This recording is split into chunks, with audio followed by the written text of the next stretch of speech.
प्रधानमंत्री नरेंद्र मोदी ने प्रधानमंत्री आत्मनिर्भर स्वस्थ भारत योजना का शुभारंभ किया है। वाराणसी से वर्चुअली देश भर में शुरू की गई इस योजना के तहत प्रत्येक जिले में स्वास्थ्य सुविधाओं को विकसित करने तथा बुनियादी ढांचे को दुरुस्त करने की योजना है।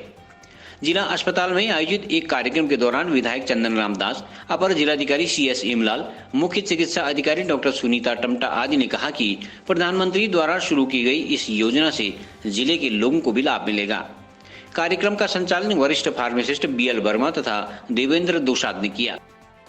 आज बहुत ही ऐतिहासिक दिन है जब भारत के प्रधानमंत्री नरेंद्र भाई मोदी जी ने विश्वनाथ की नगरी बनारस से प्रधानमंत्री आत्मनिर्भर स्वस्थ भारत योजना का आज प्रारंभ किया है, जो कम से कम 65,000 करोड़ की योजना है। इसके लिए मैं अपने देश के सभी नागरिकों को, बागेश्वर क्षेत्र के लोगों को बहुत बहुत बधाई और बहुत बहुत शुभकामनाएं देता हूं। जैसा कि माननीय प्रधानमंत्री जी ने कहा कि स्वस्थ भारत योजना में जो हमने आयुष्मान भारत योजना को और विस्तृत रूप देते हुए इंफ्रास्ट्रक्चर डेवलपमेंट के लिए, जिसमें जितने भी जांचें हैं, डॉक्टरों की व्यवस्था, मेडिकल कॉलेजों की व्यवस्था और इंफ्रास्ट्रक्चर के रूप में जिला अस्पताल हैं, कई अन्य चीज़ों की जो व्यवस्थाएं हैं इस योजना में रखी है। पहले भी भारत की आयुष्मान भारत योजना से हजारों लोगों को फ़ायदा हुआ है। आज जो प्रधानमंत्री जी ने ये योजना लॉन्च की है उससे देश के करोड़ों लोगों को फ़ायदा होगा। इसके लिए मैं देश के प्रधानमंत्री जी का कोटि हृदय से धन्यवाद भी दूंगा और आभार भी व्यक्त करूंगा। कल ही मन की बात में माननीय प्रधानमंत्री जी ने बागेश्वर ज़िले का जो प्रथम नंबर वैक्सीनेशन में आया और मन की बात में हमारे एक ANM से बागेश्वर की बात करके बागेश्वर ज़िले को गौरवान्वित करने का काम किया है। उसके लिए मैं अपने ज़िला प्रशासन को और अपने मेडिकल स्टाफ को और इस अपनी मैडम CMO के नेतृत्व में जो जितना भी इस ज़िले में वैक्सीनेशन का काम हुआ है, मैं सब लोगों को बहुत बहुत बधाई भी दूंगा और सबका आभार भी व्यक्त करूंगा। जैसे कि आप सभी लोगों ने अभी लाइव माननीय प्रधानमंत्री जी को देखा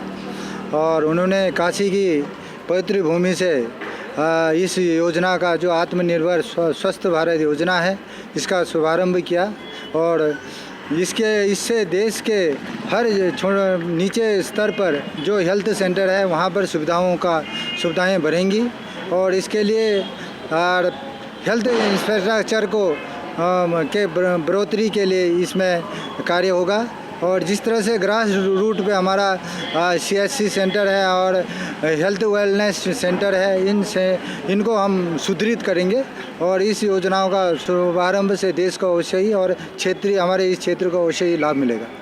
जैसे कि आज प्रधानमंत्री जी ने हमारे वाराणसी से आत्मनिर्भर जो हम लोग का जो प्रधानमंत्री आत्मनिर्भर भारत योजना जो कि वाराणसी से आज लॉन्च कर रही है उन्होंने, और उसके 65,000 करोड़ रुपए की योजना का शुभारंभ किया है। तो उसके लिए मैं प्रधानमंत्री जी का बहुत बहुत आभार प्रकट करती हूँ और इससे सारे देश में हमारे जो है स्वास्थ्य लाभ मिलेगा। और इसके तहत ये योजना इनकी जो है 1 साल की नहीं है, ये लगभग इनकी लंबी प्रक्रिया है, लगभग 5 साल का तो इन्होंने जो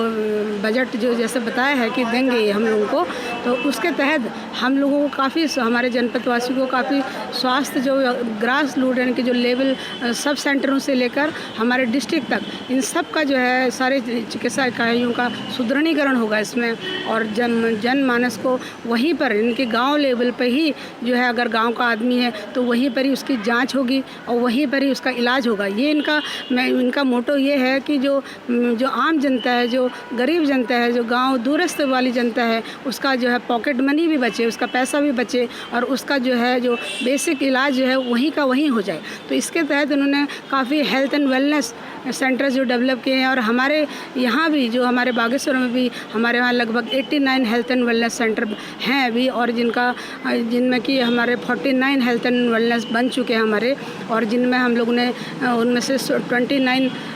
जगह पे हमने CHO यानी कि जो कम्युनिटी हेल्थ वर्कर, वो एक तरह से बहुत रिमोट एरिया में डॉक्टर की 4.5 साल की ट्रेनिंग करके वो आती है और उसके बाद उसको उसको हम 1 साल के अलग से ट्रेनिंग भी देते हैं। तो ये हम लोगों ने अपॉइंट किया है, वो सिर्फ इसलिए कि बेस लाइन की जो जितनी भी मूलभूत उनकी जो जाँचें हैं, जो बेसिक जाँचें हैं, वो वहीं हो जाए। और इस योजना के तहत इनका प्रधानमंत्री जी का यही एक वो है कि जो गरीब जनता है उसका इलाज भी वहीं हो, उसके जाँच भी वहीं हो और वो इधर उधर न भटके। और बाकी हर अस्पताल को, यानी कि उनको ब्लॉक लेवल है, हमारे PSCs है, हमारे डिस्ट्रिक्ट लेवल है, तो ये मेडिकल कॉलेज है, इन सब का सुदृढ़ीकरण हो, मतलब उनका इंफ्रास्ट्रक्चर भी डेवलप हो और साथ में वहाँ पर जाँचों की सुविधा भी हो और वहाँ पर मैन पावर भी हो, डॉक्टर भी हो और स्टाफ हो हमारा। तो ये इनकी एक लंबी प्लानिंग है। CCN न्यूज के लिए सुरेश पांडे की रिपोर्ट।